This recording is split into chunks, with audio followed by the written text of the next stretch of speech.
हमारा पूर्व का कोई पुण्य होता है तो हम भजन में जाते हैं, पूर्व का हमारा कोई पुण्य होता है तो हम शिव मंदिर तक जाते हैं, कोई पूर्व का हमारा पुण्य होता है तो हम भगवान की भक्ति करते हैं, कोई पूर्व का हमारा पुण्य होता है तो हम भगवान का मंत्र जाप करते हैं, कोई पूर्व का हमारा पुण्य होता है तो हम भगवान का कोई कथा, कोई सत्संग, कोई भजन करा पाते हैं। और हमारे पूर्व का कोई पाप प्रबल होता है तो हमारे घर में जो धन आता है वो गलत मार्ग पर जाता है, गलत जगह पर जाता है, कहीं वेश्यावृत्ति में जाएगा, कहीं जुए में जाएगा, कहीं मांसाहार में जाएगा, कहीं गलत जगह पर वो धन जाना प्रारंभ हो जाएगा। जिस दिन अपने घर में आया हुआ धन शिव महापुराण की कथा में लग जाए, जिस दिन अपने घर में आया हुआ धन कहीं किसी के भूखे के भोजन में लग जाए, जिस दिन हमारे घर में आया धन किसी बच्चे की शिक्षा में लग जाए, जिस दिन हमारे घर में आया धन किसी की चिकित्सा में लग जाए, और किसी को भूखे को भोजन हो जाए, प्यासे को पानी हो जाए, या कहीं मंदिर का निर्माण हो जाए, या कहीं हम शिव महापुराण की कथा करा सकें, तो समझ लेना कि तुम्हारे घर में आया हुआ धन शुद्ध धन है जो परमात्मा ने अपने काम में दिया। श्रेष्ठ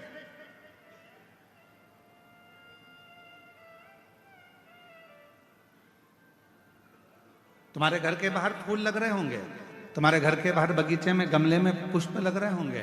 भगवान को कौन सा पुष्प तोड़ कर देते हो? जो फूल खिला हुआ होता है, जिस फूल में सुंदरता होती है, जो फूल बड़ा खिला हुआ होगा उस फूल को आप तोड़ोगे, भगवान को दे दोगे। जो फूल मुरझाया हुआ है, जिस फूल अच्छा नहीं है, उस फूल को तोड़ा नहीं जाएगा, उस फूल को आप किसी को दोगे नहीं। जो पुष्प अच्छा है उस पुष्प को तोड़कर आप परमात्मा को दे दोगे। जो पुष्प अच्छा है आप उसे तोड़कर भगवान को देने का प्रयास करोगे। उसी तरह ये जीवन है, उसी तरह जीवन। परमात्मा ने कहीं कृपा कर कर, भगवान ने कहीं दया कर कर, भगवान ने कहीं करुणा कर कर, यदि अच्छा दिया है, अच्छा ले रहा है, परमात्मा उसको स्वीकार कर रहा है, तो भगवान को धन्यवाद देना कि आज हमारे धन की पहचान हो गई कि भगवान तूने हमें अच्छा धन दिया तो हमारे बच्चे हमारे कहने पर चल रहे हैं। तूने अच्छा धन दिया तो हमारे बच्चे हमारे कहने पर चल रहे हैं। तूने अच्छा धन दिया तो हम शिव पुराण की कथा करवा सकते हैं। तूने अच्छा धन दिया तो हम कथा के पंडाल में बैठकर शिव महापुराण की कथा का लाभ ले रहे हैं। ये तूने कृपा करी है तो हम बैठे हैं। अगर तू कृपा नहीं करता तो हम कथा के पंडाल में भी बैठकर कथा नहीं सुन सकते, हम कथा श्रवण नहीं कर सकते। यदि हम बैठे हैं कथा के पंडाल में और कथा का रसतत्व ग्रहण कर रहे हैं, कथा श्रवण कर रहे हैं, तो ये तेरी ही उदारता, ये तेरी ही कृपा, तेरी ही करुणा। कितने कथा के पंडाल में आप लोग बैठे हो और बाबा की इस पवित्र कथा को श्रवण करने के लिए आप लोग आए हो, कथा सुनने के लिए आए हो। 5 रुपए, 10 रुपए, 25 रुपए किसी के पेट्रोल में खर्च हुए होंगे, किसी के गाड़ी में खर्च हुए होंगे, किसी के कहीं ना कहीं खर्च हुए होंगे, तब जाकर कथा के पंडाल में आप पहुंचे और कथा श्रवण कर रहे हो। तो बाबा कृपा करा, हाथ पकड़ा तो कथा के पंडाल में बुलाया। तो जितने भी शिव भक्त इस पवित्र कथा के पंडाल में बैठकर कथा श्रवण कर रहे हैं, समझ लेना आपका पूर्व का कोई भगवान से संबंध होगा तो भगवान ने हाथ पकड़कर आपको यहां बुला लिया। ये उसकी उदारता,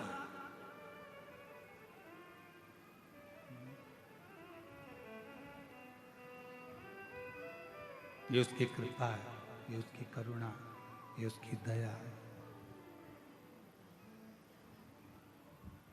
और जब वो कृपा करता है, जब वो दया करता है, जब वो करुणा करता है, जब वो करुणा की दृष्टि करता है, तो जीवन का एक सुख, जीवन का एक आनंद हमारी जिंदगी में अपने आप समाहित होता चले जाता है, अपने आप आता चले जाता है।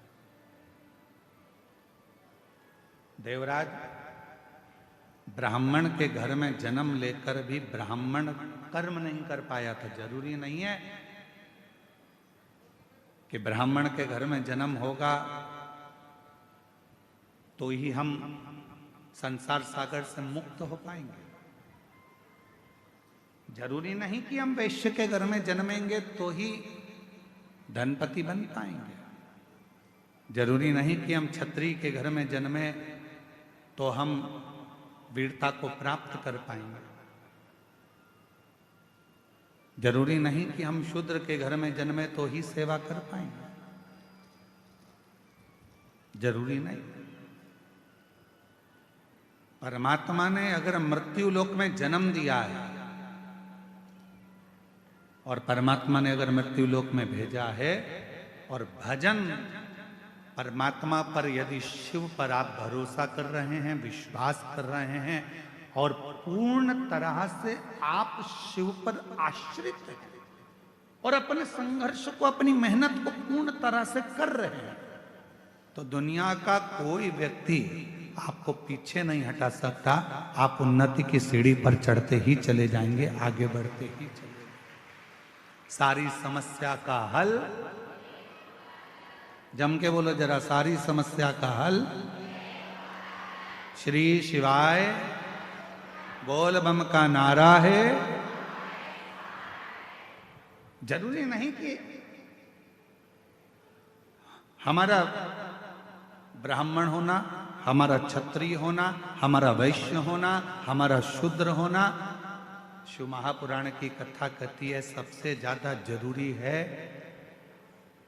आपका परमात्मा के प्रति समर्पण होना। कोई भी हो, चाहे आप ब्राह्मण हो, चाहे आप क्षत्रिय हो, चाहे आप वैश्य हो, चाहे आप शूद्र हो, शिव के प्रति आपका समर्पण, भगवान के प्रति आपका समर्पण, फिर वो किसी भाव से, किसी भी तरह से आपको बना ले। देखो संत रविदास जी का चरित्र,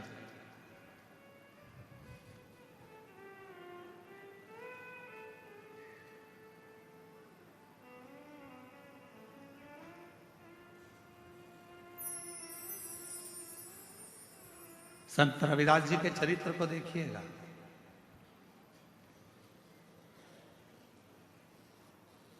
चर्मकार हैं,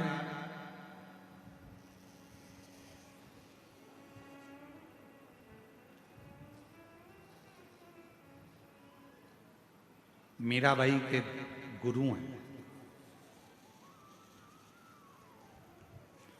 कितनी श्रद्धा, कितना विश्वास संत श्री रविदास जी के हृदय में था।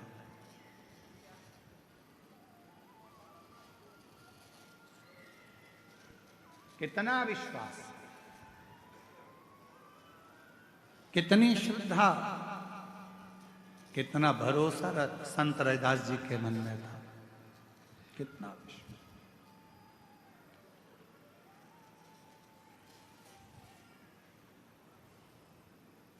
मीराबाई ने आकर हाथ जोड़कर कहा संत रविदास जी से, महाराज जी, गुरुदेव,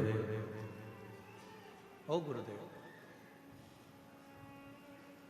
बोलो मीरा। गुरुदेव, सारे बड़े बड़े संतों का आश्रम गंगा जी के तट पर बना हुआ है, मेरा भी मन कर रहा है आपका एक बढ़िया आश्रम, आपकी बढ़िया कुटिया, बहुत सुंदर सी आपकी एक कुटिया मैं गंगा जी के घाट पर बनवा, गंगा जी के घाट पर बनवा, बहुत जोरदार कुटिया गंगा के घाट पर बनाती था। संत रविदास जी ने मुस्कुराकर कहा कि मैं गंगा के घाट पर क्यों जाऊं? क्यों?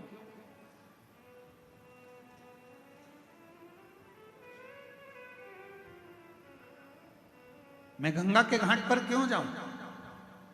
गुरुदेव, सारे संत, सारे साधु, बड़े बड़े सन्यासी, मठाधीश, पीठाधीश, महंत, संत सब गंगा जी के घाट पर हैं, तो मेरा भी मन करता है कि आप गंगा के घाट पर एक सुंदर सा आश्रम बनाकर, सुंदर सी कुटिया बनाकर वहां रहे, वहां रहे। मैं गंगा के घाट पर क्यों जाऊं? संत रविदास जी ने कहा, मन चंगा तो कठोते में गंगा।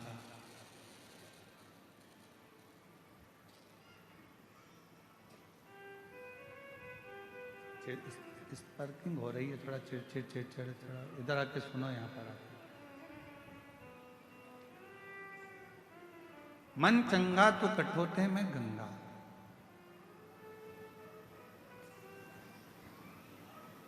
और मैं गंगा के घाट पर क्यों जाऊं? जिस दिन मेरा विश्वास पक्का होगा, जिस दिन मेरा विश्वास पक्का होगा, उस दिन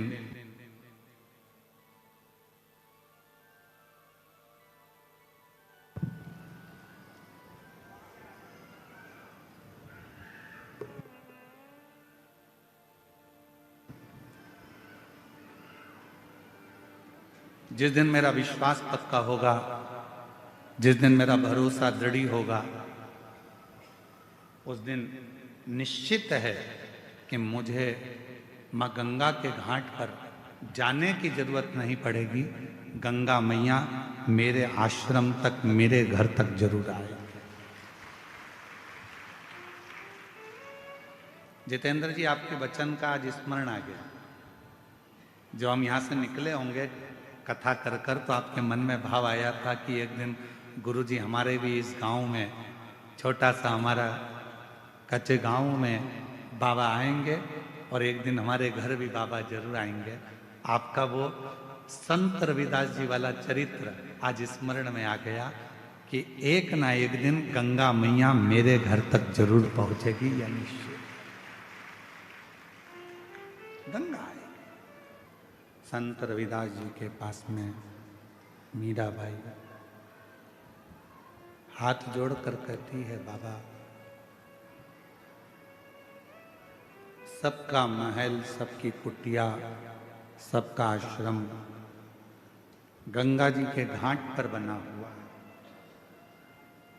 मेरा मन करता है कि बाबा ने मुझे धन दिया है तो मैं भी आपका आश्रम, आपकी कुटिया, आपका एक भवन गंगा के घाट पर बना दूं। मीरा नहीं। जिस दिन हमारा विश्वास दृढ़ हो जाता है, जिस दिन हमारा भरोसा प्रबल हो जाता है, उस दिन परमात्मा खुद चलकर हमारे दरवाजे तक जरूर पहुंचता है। यीशु महापुराण की कथा है।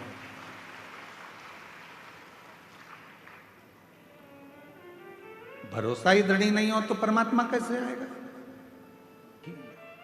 आप कृपा करिए। क्या करूंगा मैं गंगा के घाट पर जाकर? अगर विश्वास है, भरोसा निश्चित है, दृढ़ता है, तो निश्चित है कि एक दिन गंगा भी हमारे दरवाजे पर, हमारे घाट पर जरूर आएगी। हुआ। मीराबाई आई, बाबा आपका आश्रम, आपकी कुटिया गंगा जी के घाट पर बना। ना, मुझे गंगा के घाट पर नहीं जाना। आहूं में असर होगा, घर बैठे बुलाएंगे। मार्गशीर्ष मास में, ये पवित्र महीने में, जिस महीने में भगवान शंकर का शिवलिंग प्रकट हुआ है, ऐसे पवित्र महीने में यदि आपके गांव में, आपके नगर में, आपके क्षेत्र में, आपके आसपास में यदि शिव पुराण की कथा सुनने के लिए मिल जाए और आप उस पंडाल में बैठकर यदि कथा श्रवण कर लें, तो समझ लेना कि कहीं हमारी झोली खुशियों से बाबा को भरना होगा। इसलिए बाबा हमको ये मार्गशीर्ष मास में बुलाया। इस मार्गशीर्ष मास में बाबा यदि कथा सुनने के लिए आपको पंडाल में बुला रहा है, आपके नजदीक में यदि कथा हो रही है और आप शिव महापुराण की कथा में जाकर बैठे हो, समझ लेना कि बाबा आपकी झोली में कुछ देना चाह रहा, कुछ दे रहा,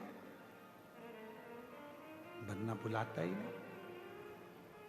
उसकी कृपा हुई है, उसकी करुणा हुई है, उसकी दया हुई है, उसने बुलाया है। चलो रुको मीरा, तुम कहती हो कि मुझे गंगा के घाट जाना चाहिए, मुझे गंगा के घाट जाने की जरूरत नहीं है मीरा। हाथ जोड़े संत रविदास जी ने। एक चमड़ा धोने का बर्तन रखा था, कट्ठा था, चमड़ा धोने, एक पात्र रखा था जिसमें चमड़ा गल रहा था। जूता बनाने से पहले, पादुका बनाने से पहले चमड़े को गलाना पड़ता है, तो उसमें चमड़ा गल रहा था। हाथ जोड़े संत रविदास जी ने, गंगा मैया बहुत प्यास लग रही है, मां जल दीजिए। उस पात्र में से एक हाथ निकल कर आया जिसमें हीरे की चूड़ियां पहनी हुई थी, हाथ में मुद्रिकाएं थी और एक लोटा जल उस हाथ में रखा था। और आवाज आई गंगा मैया की, संत रविदास जी लो ये गंगा जल पी लीजिए। उस पात्र में से निकल कर आया जिस पात्र में चमड़ा गल रहा था।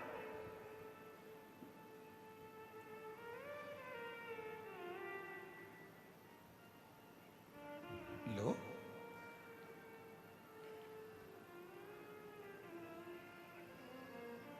ये जल लो।